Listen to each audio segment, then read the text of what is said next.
The Pentagon is preparing a full withdrawal of troops from Afghanistan by the end of 2014. President Obama phoned Afghan President Hamid Karzai on Tuesday to discuss Afghanistan's coming elections and the bilateral security agreement. Since President Karzai refused to sign the security agreement, the White House said they will resort to the so-called zero option. But options actually do remain on the table. Here's White House Press Secretary Jay Carney. The president has tasked the Pentagon with preparing for the contingency that there will be no troops in Afghanistan beyond 2014. But we are also remaining open to the possibility of a post-2014 troop presence should a bilateral security agreement be signed, or the bilateral security agreement be signed later in the year. Negotiations over the security agreement have been a diplomatic mess.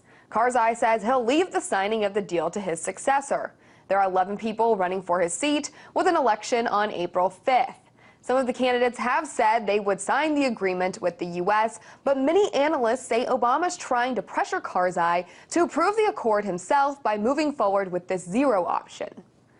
This decision comes just a few days after U.S. military leaders submitted their recommendation for Obama to keep 10,000 troops in Afghanistan after 2014, which begs the question, is President Obama more concerned with fulfilling campaign promises of ending the war rather than completing the mission?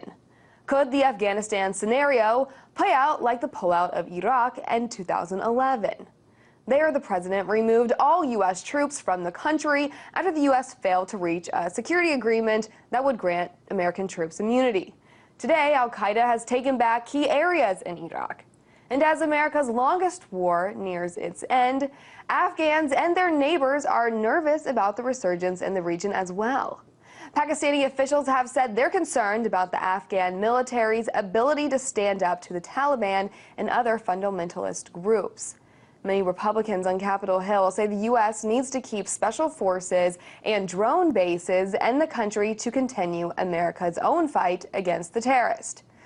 So after billions of U.S. dollars poured into propping up Afghanistan to fight the Taliban, what if they're not ready to stand up for themselves?